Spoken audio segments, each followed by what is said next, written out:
The beginning after and के episode number 2 में आप सभी का स्वागत है। वीडियो के शुरू में हमें अर्थर को दिखाया जाता है जो कि पिछले जन्म में किंग ग्रे था और वहाँ पे एक बहुत ही बड़ा काउंसिल बैठा हुआ था और वहाँ पे एक बंदा एकदम गिरगिरा रहा था अपने लाइफ के लिए। वो माफी मांग रहा था किंग से क्योंकि उसने किंग का मर्डर करने का ट्राई किया था। इवन वहाँ पे उसका फैमिली भी प्रेजेंट था, उसका वाइफ और बच्चा। वो बंदा एकदम माफी मांगता है, प्लीज प्लीज किंग मेरे फैमिली को छोड़ दो, उनको माफ कर दो। लेकिन जो काउंसिल था उन्होंने डिसाइड कर लिया था कि इनको पनिशमेंट तो देना ही था। और उसके बाद किंग अपना स्वॉर्ड निकालता है और एकदम से वार करता है, लेकिन वो वार उस बंदे के ऊपर नहीं होता। वो अपना सर उठाता है और अपने सामने वाले बीवी को और बच्चों को खत्म हुआ देखता है। जो किंग था उसने उस बंदे को नहीं बल्कि उसके बीवी और उसके बच्चों को मार दिया था। और तभी जो काउंसिल के मेंबर्स थे वो बताते हैं कि यह उसके फैमिली के लिए काफ़ी अच्छा है, क्योंकि अगर वो लोग वापस सिटी में जाते तो चीज़ उनके लिए और भी ज़्यादा बुरा होता। और फिर सीन फिर प्रेजेंट में आता है जहाँ पे हमें अर्थर को दिखाया जाता है जो कि रेनॉल्ड के साथ प्रैक्टिस कर रहा होता है। रेनॉल्ड उसको एक ग्लव्स देता है लेकिन अर्थर रिजेक्ट करता है और वो एक वुडन स्वॉर्ड लेता है। और फिर रेनॉल्ड उस स्वॉर्ड को लेने के बाद अपना जो माना था उसको स्वॉर्ड में एनहांस करता है। और यह देखते ही आर्थर भी अपना माना अपने स्वॉर्ड में कंसंट्रेट करता है और उसके बाद दोनों ही एकदम से एक दूसरे के ऊपर चार्ज करता है। लेकिन आर्थर का माना पावर इतना ज्यादा स्ट्रांग होता है कि वो अपने फादर को जो वुडन स्वॉर्ड था उसको एकदम तोड़ देता है। और यह चीज रोनाल्ड को यकीन नहीं होता। वो घर के अंदर जाता है और अब वाइफ एलिस को कहने लगता है कि हमारा बच्चा प्रोटीजी है, इसको किसी भी हाल में हमें बाहर ट्रेनिंग के लिए भेजना ही होगा। इसको एक अच्छा टीचर की जरूरत है, सख्त से सख्त जरूरत है, ताकि यह सबसे पावरफुल मैजिशियन बन सके। यह सुनने के बाद जो एलिस थी वो काफी ज्यादा गुस्सा हो जाती है। कहती है कि तुम पागल हो, तुम्हें तो कहा था कि तुम इसको ट्रेन करोगे, लेकिन यह सब क्या हो रहा है। और फिर उन दोनों के बीच में काफी ज्यादा झगड़ा होने लगता है। एलिस तो माँ थी, अब वो बेचारी नहीं चाहती कि उसका बच्चा इतना छोटा सा क्यूट सा बच्चा बाहर चले जाए। और दूसरी तरफ जो रोनाल्ड था वो कहता है कि यह हमारे बच्चे के लिए काफी फायदेदायक होने वाला है। और ये इन दोनों के झगड़ों में जो आर्थर था वो कहता है कि ये लोग कितने ज्यादा गधे हैं। और वो अर्थ ऑप्शन इंट्रोड्यूस करता है कि मैं तो जाऊंगा ही, क्योंकि ना आप दोनों भी मेरे साथ ही चलो।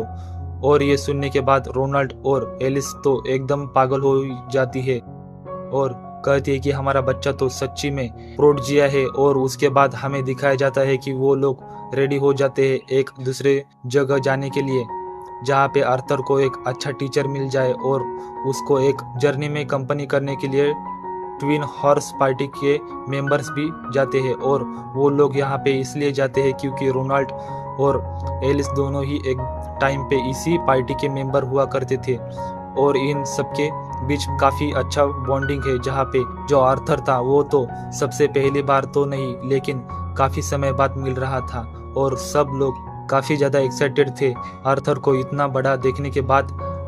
4 साल का बच्चा है, बट स्टिल वो लोग ने जब लास्ट टाइम देखा था आर्थर एक बच्चा ही था, एकदम बच्चा। और उसके बाद सबसे पहले आर्थर जो एडमम से मिलता है और फिर वो जाता है एंजेला के पास। एंजेला को एकदम से हग करने लगती है जो कि आर्थर को बिल्कुल पसंद नहीं करता। लेकिन तभी जो दुरन था वो एंजेला के हाथ से बच्चों को लेता है और फिर बाकी के 2 मेंबर से वो भी मिलता है, जिसमें पहली लड़की थी जैस्मिन और दूसरी हेलेन। और उसके बाद रोनाल्ड कहता है कि चलो तो अब वक्त आ गया है कि हम सिटी के लिए निकल पड़े। और फिर वो लोग अपना कार्ड को लेके निकल पड़ते हैं। आर्थर वो तो अपनी मॉम के साथ बैठा हुआ था कार्ड में और काफी एंजॉय कर रहा था, लेकिन मन ही मन वो सोच रहा था कि इस वर्ल्ड में जो ट्रांसपोर्टेशन सिस्टम है वो अभी भी काफी ज्यादा प्रिमिटिव है। हमारे वर्ल्ड में, मेरे पिछले वर्ल्ड में तो काफी ज्यादा एडवांस था, लोग विल्सन में ट्रैवल किया करते थे। लेकिन मैं कंप्लेन नहीं कर रहा बल्कि मुझे तो एंजॉय हो रहा है। और फिर वो लोग एक जगह जाके रेस्ट लेने लगते हैं जहाँ पे अचानक से उनके ऊपर कुछ पैन ऑफ वूल्स अटैक करते हैं। और ये चीज़ जैसे ही उनको पता चलता है, जो ट्विस्टन हर्स पार्टी के मेंबर्स थे, रोनाल्ड और रेनाल्ड थे, वो सब तैयार हो जाते हैं उनके साथ लड़ने के लिए। और एक एक करके जितने भी वुल्स थे वो सबको वो बहुत ही आराम से हरा देते हैं। और इसी बीच वो जो वहाँ से आर्थर उसको पता चलता है कि एंजेला और दूरन ये दोनों कंजूरर है और बाकी के 3 मेंबर्स ऑगमेंटर्स है।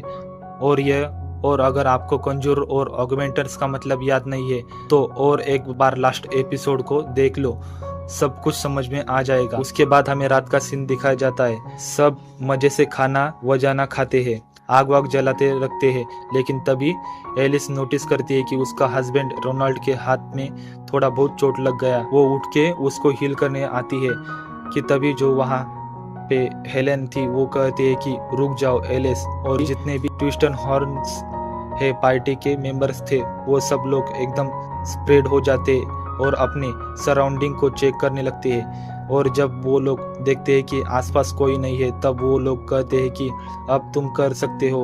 और फिर जाके ही एलिस रोनाल्ड का जो घाव था उसे हील करने लगती है।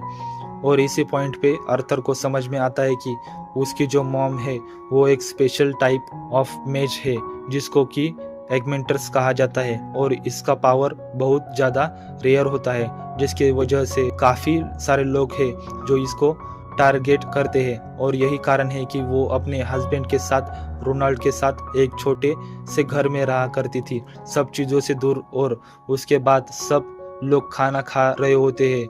लेकिन तभी जो एडम था वो कहता है कि रोनाल्ड अगर तुम्हें प्रॉब्लम ना हो तो क्या मैं सोने से पहले आर्थर के साथ थोड़ा सा प्रैक्टिस कर सकता हूँ। और अगले ही मोमेंट में हमें दिखाया जाता है कि आर्थर और एडम के बीच में एक फाइट टाइप होने वाला था, जहाँ पे एडम अपने वेपन को एकदम से रेडी करता है, अपने माना को अपने वेपन में कंसंट्रेट करता है। और उस तरफ जो आर्थर था वो भी सेम चीज़ करता है, अपने वुडन स्वॉर्ड के साथ उसका मानना था उसके ऊपर में भी स्प्रेड होता है। और वो इतना फास्ट भागता है कि एडम को कुछ समझ भी नहीं आता। वो एडम के पीछे आ जाता है। लेकिन तभी एडम और उसके बीच कॉन्टेस्ट होता है। लेकिन आर्थर का बॉडी अभी इतना ज़्यादा हल्का था, उस कंटेंट की वजह से वो एकदम हवा में उड़ जाता है। लेकिन तभी जो एंजेला थी वो अपने स्पेल को कास्ट करती है और आर्थर को बचा लेती है। और तभी जितने भी ट्विस्टन हॉर्न्स मेंबर थे वो सब एडम को एकदम गाली देने लगते हैं और कहते हैं कि तुम पागल हो, वो एक बच्चा है, तुम इस बच्चे के अगेंस्ट में इतना ज़्यादा हार्ड कैसे हो सकते हो। एडम कहता है कि बच्चा वो बच्चा नहीं है, वो एक बीस्ट है, बीस्ट तुम्हें पता नहीं होगा। यह सब चल रही था कि तभी आर्थर के पास में जैस्मिन आती है और जैस्मिन आर्थर के सामने एकदम झुक के कहती है कि तुमने यह कैसे किया, तुम मुझे सिखा सकते हो। अब ये सुनने के बाद आर्थर कहता है कि अब मुझे तो खुद भी नहीं मालूम हो रहा है कि वो लोग अपना जर्नी को कंटिन्यू करते हैं। लेकिन जो जर्नी था वो काफ़ी ज़्यादा लंबा था, इसलिए बीच में जो आर्थर था वो अपने पापा के साथ और एडम इवन वो हेलेन के साथ भी जो एड कोरो का स्किल था वो भी सीख लिया था। साथ ही साथ आर्थर जैस्मिन को भी तेज भागना कैसे है वो भी सिखा देता है। और इन सब चीज़ों के वजह से जो जैस्मिन थी वो काफ़ी ज़्यादा ग्रेटफुल होती है आर्थर के लिए। और फिर जिस दिन आर्थर का बर्थडे होता है उस दिन जैस्मिन आर्थर को एक छोटा सा डैंगर जो कि उसी का वेपन है वह गिफ्ट करती है। और उस डैंगर के एंड में एक बहुत ही बड़ा स्ट्रिंग भी अटैच होता है। और यह सब चीज़ देख के जितने भी ट्विस्टन हॉर्न्स के मेंबर है वो लोग तो काफ़ी ज़्यादा खुश हो रहे हैं। जैस्मिन जो कि एक इंट्रोवर्ट लड़की है वो फाइनली आर्थर के साथ इतना ज़्यादा घुल मिल रही थी और इवन आर्थर को भी यह सब चीज़ें काफ़ी अच्छा लग रहा था। और फिर सीन शिफ्ट होता है कि और हमें दिखाया जाता है कि वो लोग अपने जर्नी को कंटिन्यू करते हैं और अब वो लोग एक क्लिप के ऊपर से गुजर रहे होते हैं। तभी उनके ऊपर काफ़ी सारे तीर आते हैं और उनको पता चलता है कि उनके ऊपर लुटेरों ने अटैक किया है। जैसे ही ट्विस्टन हॉर्न्स के मेंबर्स बाहर निकलते हैं वो लोग एकदम शॉक हो जाते हैं क्योंकि जो लुटेरे थे वो छोटे नंबर में नहीं बल्कि बहुत ही ज़्यादा नंबर में थे। उनको पूरी तरीके से घेर लिया होता है। तभी वो लुटेरे उनके ऊपर अटैक करना चालू कर देते हैं और यहाँ पे जितने भी ट्विस्टन हॉर्न्स के मेंबर थे और वो रोनाल्ड थे, वो सब लोग काफ़ी डट के उनका मुकाबला कर रहे थे। सब लोग पावर में तो काफ़ी स्ट्रांग थे उन लुटेरे से। इवन ये चीज़ अर्थर भी नोटिस करता है, लेकिन जो प्रॉब्लम था वो था कि लुटेरे बहुत ही ज़्यादा नंबर में थे और यही था उनका मेन स्ट्रेंथ। दिखाया जाता है कि एकदम से एक तगड़ा वार होता है रोनाल्ड के ऊपर और रोनाल्ड काफ़ी ज़्यादा घायल हो जाता है। अर्थर और एलिस दोनों बाहर निकलते हैं उस कार्ड से और जो वहाँ से एलिस थी वो काफ़ी ज़्यादा घबरा जाती है रोनाल्ड का वो हालत देखकर। और रोनाल्ड को वैसा वार कोई नहीं बल्कि इन लुटेरों का जो चीफ था उन्होंने किया था। रोनाल्ड था वो कहता है कि एलिस किसी भी हाल में तुम्हारा पावर पता नहीं चलना चाहिए। और वो अर्थर से कहता है कि अर्थर अपनी मम्मी को बचाओ, अपनी मम्मी को यहाँ से बाहर निकालो। लेकिन तभी अर्थर एकदम से जिद करने लगता है कि नहीं, मेरे पास भी स्ट्रेंथ है और मैं भी आप लोगों के साथ लड़ना चाहता हूँ। लेकिन तभी रोनाल्ड कहता है कि तुम्हारे पास स्ट्रेंथ है, जो पावर है उसका यूज करो और अपनी माँ का जान बचाओ। तुम्हारे मम्मी के पेट में अभी एक छोटा बच्चा है। और यह चीज सुनते ही अर्थर एकदम शॉक हो जाता है और रोनाल्ड कहता है कि जाओ बड़े भैया, अपनी मम्मी को बचा लो यहाँ से। और फिर अर्थर एकदम से अपनी मॉम को लेके वहाँ से